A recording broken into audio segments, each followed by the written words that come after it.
Bonjour. Alors, je veux revenir sur les travaux de Roger Sabat et ça me fait penser à ceux que j'ai connus à propos de Nostradamus. Il tombe dans le piège de l'érudition des faussaires. Un faussaire doit connaître le contexte, le milieu où il entend camper son affaire. C'est la moindre des choses. C'est comme un réalisateur de cinéma, s'il veut faire un film sur Louis XIV ou sur Rome, il doit rester de retrouver, restituer, reconstituer la couleur locale.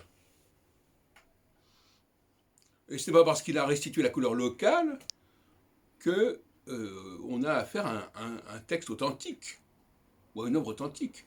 Enfin, l'œuvre est authentique en elle-même, mais elle ne décrit pas une réalité qui s'est réellement produite. Le problème de l'écrit, car finalement beaucoup de choses nous sont transmises par écrit, c'est que cela permet d'établir un contact sans qu'il y ait eu contact. C'est ce que je veux dire. Je peux me familiariser avec quelqu'un par son œuvre sans l'avoir rencontré. Et je peux m'approprier cette rencontre fictive. Je peux l'instrumentaliser alors qu'en réalité, je n'ai eu aucun lien avec cette personne ou avec cette époque. C'est dans ce piège-là qu'est tombé Roger Sabat. Effectivement, il peut faire assaut d'érudition montrant à quel point les mots utilisés dans la Genèse, dans l'Exode, réfèrent à l'Égypte.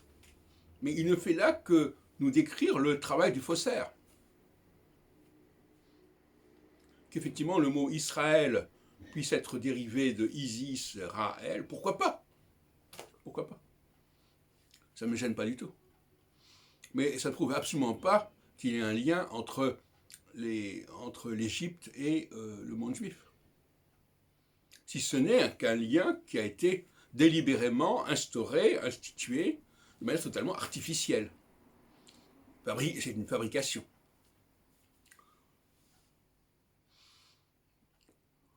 Alors, effectivement, on peut signaler ceci, cela, tel détail, qui effectivement est assez frappant, etc. Mais il ne fait là que décrire le travail du faussaire. De même que dans le cas des centuries, on nous montre que certaines éditions antidatées, pour moi, sont tout à fait conformes à l'existence de tel et tel libraire, de tel et tel imprimeur, etc. Ben, c'est la moindre des choses, un faussaire ne peut pas faire n'importe quoi.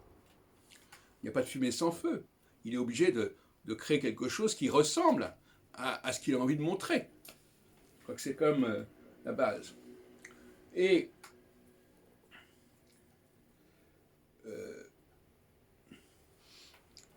bon, je voudrais changer un peu de sujet dans cette petite vidéo en montrant que les anciennes prophéties peuvent être constamment recyclées. Par exemple, des prophéties qui concernent la fin du monde ou la fin de je ne sais pas quoi, on peut les prendre aujourd'hui et dire que ça concerne notre époque.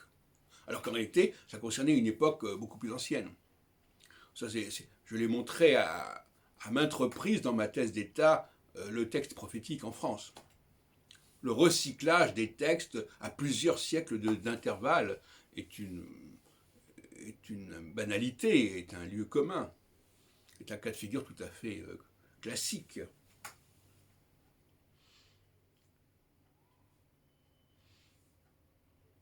Alors, j'ai décidé d'appeler l'ensemble de mes travaux psychanalyse de l'écrit. Parce que l'écrit, c'est vraiment quelque chose de très très problématique, l'écrit.